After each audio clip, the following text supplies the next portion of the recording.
Putin is canceled or put on hold. Do you know what happened there, and does that affect your decision whether or not to send tomahawks? No, I don't want to have a wasted meeting. I don't want to have a waste of time, so I'll see what happens. But we did all of these great deals, great peace deals. They're all peace deals. They're agreements, solid agreements, every one of them. But this one, and I said, go to the line of battle, the battlefield lines, and you pull back and you go home, and everybody take some time off, because you got two countries that are killing each other.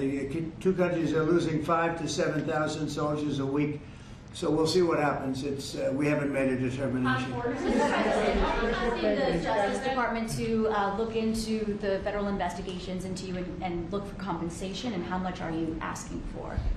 Who's asking for what? Are you asking the Justice Department to pay you compensation for your federal investigations into you? Are you asking them to pay compensation, and how much? Into me? I don't get any compensation. I do it for nothing. I gave up my salary. Into me? No, it's going to be the Justice Department. Are you asking them to pay you compensation for the federal investigations that happened to you? And how much are you asking well, for? I guess they probably owe me a lot of money for that. Probably, yeah, that's true. That's very interesting. No, I get no salary. I gave up my salary. It's a good salary. Not as much as these guys make, but that's okay. It's a lot of money. And I don't, as you know, I didn't take it in the first 4 years. I'm not taking it in these 4 years either. But as far as all of the litigation and everything that's been involved, yeah, they probably owe me a lot of money. But if I get money from our country, I'll do something nice with it, like give it to charity or give it to the White House while we restore the White House. And we're doing a great job in the White House. As you know, the ballroom is under construction. It's going to be, they've been trying to get it for 150 years, and it's really, I think it's going to be fantastic. But we'll see what happens. I mean, we have numerous cases having to do with the fraud of the election, the 2020 election, and because of everything that we found out, I guess they owe me a lot of money, but I'm not looking for money. I'm looking for really, I think it's got to be handled in a proper way. If it's not handled in a proper way, we don't want it to happen again.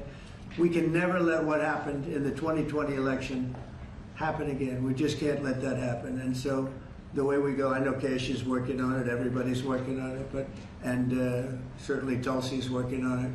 We can't let that happen again to our country. Look at what's happened, where you have millions of people being allowed to come into our country, all because of a crooked election, where they come from prisons, they come from jails, they come from mental institutions and insane asylums, they're drug dealers. The people that they've allowed to come into our country, we cleaned them out in Washington, D.C. We have a very safe capital right now. We have a capital that's as safe as it can be. But I don't know. I mean, you'd have to ask the lawyers about that. Mr. President, what did you hear from Mr. President? A comment and a question, please, for you. First of all, you have just 1 billion plus hearts around the globe, including in India, by celebrating the Diwali in the White House right here.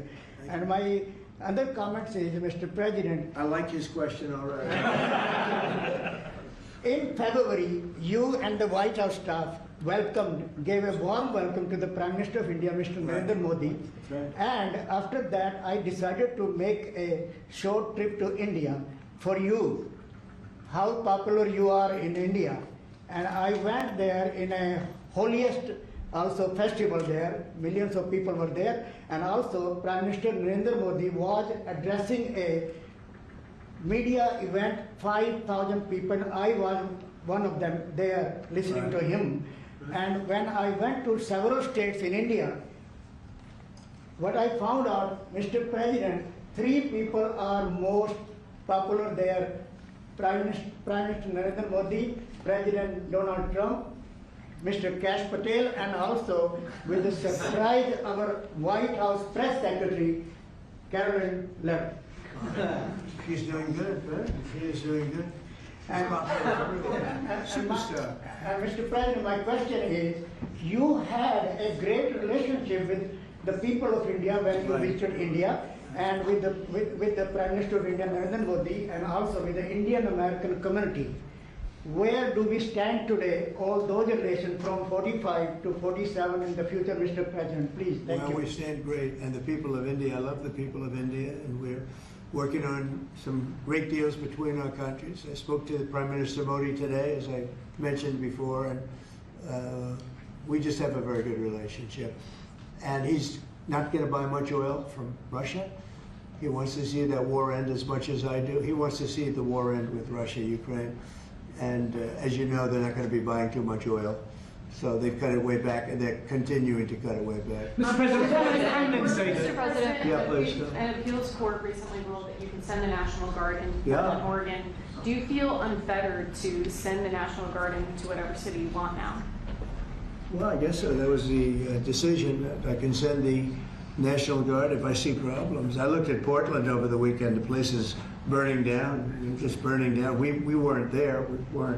We didn't spend much time there because we were waiting for that decision. But the court, probably maybe that influenced the court. But you look at a place like Portland, it's ridiculous when they say that there's no problem. The place was on fire over the weekend. But we won the case in Court of Appeals. I think it was the Ninth Circuit, so that's pretty good. And a very strong opinion that we have the right to use the National Guard. You would think that would be common sense. We have the right to use the National Guard to put out trouble. Well, that's how I got elected. One of the reasons I got elected. Yes. Mr. President, what changed your mind after talking to Vladimir Putin between then and now? Why did you think that a Budapest summit might be wasted time? Well, I didn't say anything. I didn't say it would, and you never know what's going to happen. But a lot of things are happening on that front, on the war front with Ukraine and Russia. And we'll be notifying you over the next 2 days as to what we're doing. Did you hear something? A lot of things are happening. Did you hear something from I the think we're going to President? get it solved. Yeah, please. Mr. President, on Ukraine, do you still see a chance for a ceasefire? And what is Say it Putin again. asking for? What? Do you still see a chance for a ceasefire? And what is I do. Putin Yeah, asking yeah. for? I do. It's a vicious war.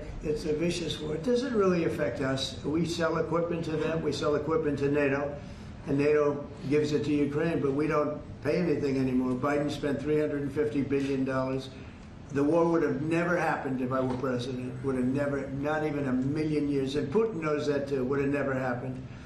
But it did happen, and I came in, and I have to see if I can put it out. But it doesn't affect us because we're not losing soldiers there. Although, when I first came in, that could have ended up, it's not going to happen, but it could have ended up in World War III. That was really out of control.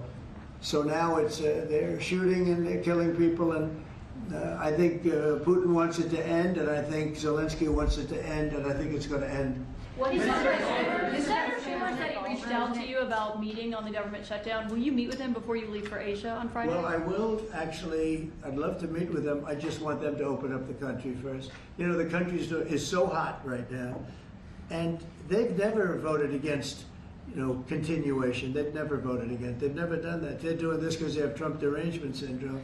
But I would love to meet. I would like to meet with both of them, but I set one little caveat. I will only meet if they let the country open. They have to let the country open. The people want to go back to work. They want to be served. They need the services of some people, and a lot of people need the money, the payroll. So I'll do it as soon as they open up the country. I'd like to meet. So you won't meet with them until the government. Just to be clear, you won't meet with them until the government's open. The government has to be open, yeah.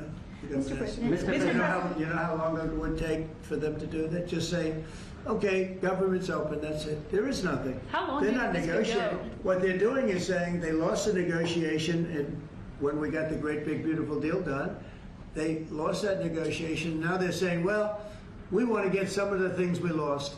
But the problem is the things they lost are very bad for our country. We don't want to have people come over from all over the world, from prisons and all, and have them have their health care paid for. We want to take care of people that are here, that are American citizens and all. So they want $1.5 trillion of money to be wasted and jeopardize the health care of other people. We're not going to do that. So I would love to meet with them. We want the country open first. Yes. Mr. President, a new poll shows that if Curtis Sliwa dropped out of the New York mayoral race, then Andrew Cuomo would only trail Mamdani by 4 points. Would you call Curtis Sliwa to drop out of the race so that can happen? Well, I looked at the polls, and looks like we're going to have a communist as the mayor of New York. It'll be very interesting. But here's the good news. He's got to go through the White House. Everything goes through the White House, at least this White House it does. And we'll have to see what happens. But if he dropped out, he's not going to win. And not looking too good for Cuomo either. But maybe, I don't know, if he dropped out, maybe Cuomo would have a little bit of a chance, but not much. Because it looks like the lead is, it's not a great lead, but it's big enough that he should be able to win. So, you know, I don't know that I want to get involved. It's really a question of, would I rather have a Democrat or a communist? And I would rather have a Democrat than a communist. Will you meet with Mamdani if he wins? Yeah, I'll speak to him. Mr. President, I have an obligation to speak to him, but look, I love New York. I've always loved New York. I just can't believe a thing like this is happening. I left New York, and we had a mayor, de Blasio, who was a disaster, but when I left, it was sort of before he could really take hold. And boy, New York was a hot city, and now it's sad to see what's happening, frankly. And with the communists in charge, look, you just go back 1,000 years. I mean, it's been done many times, 1,000 years. It's never worked once, so it's not going to work now either. Mr. President, you're building your ballroom right now. They're also building the Obama Presidential Library. I'm wondering if you've He needs seen. help. Have you seen pictures of the architecture and Yeah, what I do you think did. of it? It's not too pretty. No, but it's closed. It's stopped. They ran out of money. I mean, he's building a library / museum. You know, you call it some museum, and usually they call it both. They call it library and museum. That's the official name. And they're stuck. And he wanted only women and DEI to build it. Well, that's what they got. And the construction workers are standing out there and saying, we want to be able to build it. You know, I built a great building in Chicago, as you know, a big, beautiful building, one of the tallest buildings in the country. And we got it built very quickly, very well. And we used the construction workers of Chicago. They're great workers. They're great construction people.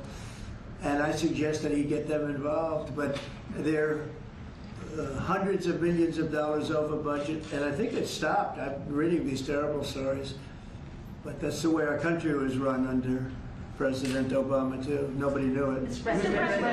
President. Thank you, Mr. President. Russia remains China's top crude oil supplier in September. Are you considering tariffs on China? Well, I mean, you read the same papers as I do, but I don't have to read the papers because I'm the one. Right now, as of November 1st, China will have about 155% tariff put on it. And I don't think it's sustainable for them, so I want to be nice to China. But China's been very rough with us over the years because we had presidents that weren't smart from a business standpoint. Some were good politicians, some weren't even good politicians, but they allowed China to take advantage of us, and every other country to take advantage of us. If you see, I made a deal with the European Union, I made a deal with Japan, with South Korea, made a lot of these deals that are great deals, and I was able to do it. It's really national security. I was able to do it because of tariffs. And we're getting hundreds of billions, even trillions of dollars paid into the United States. We're a very rich country again. We'll start paying off debt. We'll do a lot of things. We'll probably make a distribution out of some of the tariff money. I think we're going to make a distribution over the next fairly short period of time to people because we took in so much money from the tariffs. Just European Union, $650 billion. Japan, $550 billion. South Korea, $350 billion. That's even a lot of money for you guys, right? That's not bad, right? But no, we're taking in a lot of money, and it keeps people like this here because that's why they're coming in. I mean, you wouldn't be, I mean, I'm not going to speak for you, but generally they won't be coming in if it weren't for tariffs. They come in here and they don't have to pay any tariff. If they do it outside, they pay a lot of money, a lot of tariffs. The money comes to us. And in order not to pay the tariff, they come and they build here. That's why we have more plants under construction than we've ever had in the history of our country.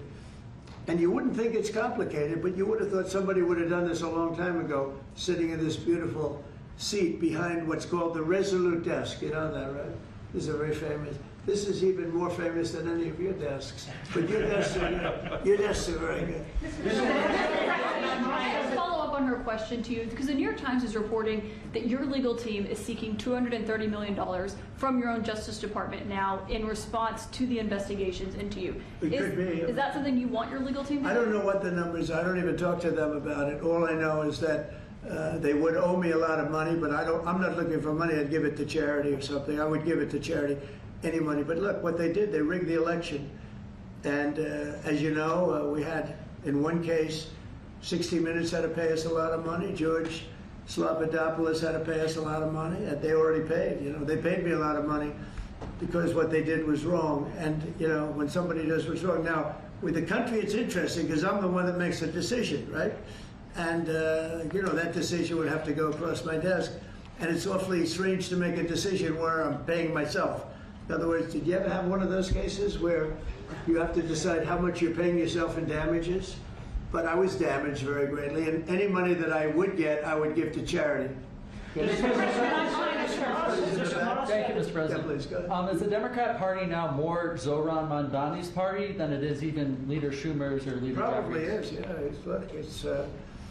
I mean, maybe he'll run for president in 4 years. You have a communist president. That would be interesting, right? I don't see it happening. You know, I've always said you will never see, and I always talked about socialism, and you will never see a socialist so-and-so. And I was right. I say it in speeches, we will not have socialism in our country. And I was right. Communism, yes, but socialism. In other words, they skipped socialism and they went down to communism. No, he's a communist, and he's going to be maybe the mayor of New York. I don't know, maybe, you know, polls are wrong, but these polls seem to be pretty consistent. But he would be, I would say he would be the leader of the party. It's not Schumer. Schumer's shot. He's shot. This poor guy, I feel sorry for him. I've known him for a long time, but he's I think he's mentally gone. He's been beat up by young, radical lunatics. And I think Chuck Schumer is, he's gonzo. I really do. I think he's probably not going to run. It shows that he's losing in every poll. Now, this is hard. You know, he wants to meet with me. It's sort of hard to meet with a guy after I make a statement like that, but I'm just giving the facts. I think Chuck is probably finished. I know some people, Democrats, that would be good. Some good politicians and some, you know, reasonable people. But I understand that they would not have a chance of, you know, getting even the concept of holding the torch. They're not going to get it. But they have some people that I really believe they're low IQ people. They're stupid people. And they seem to be leading the party. So we'll see what happens. Look, the Republicans are strong. We have great leadership. We're very strong in every way. And we're going to keep it that way. But we are really a strong party. You know, our party's grown magnificently. We've gotten away. Look at all the union votes I got. Nobody thought that was ever possible. Look at the election where I won popular. I won everything. I won all 7 swing states. If you win 3 or 4 swing states, you're doing great. I won all 7 by a lot. And I think the best thing when you look at districts, 2,700 versus 525. That's big. That's why the map shows all red.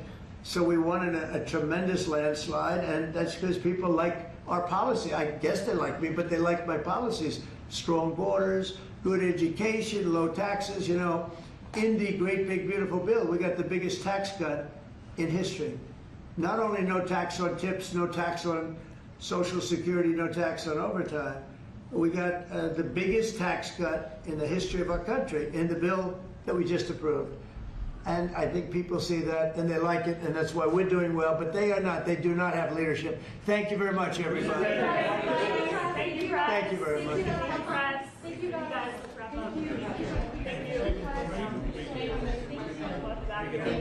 Great question. Thank you, guys. Keep moving. Thank you.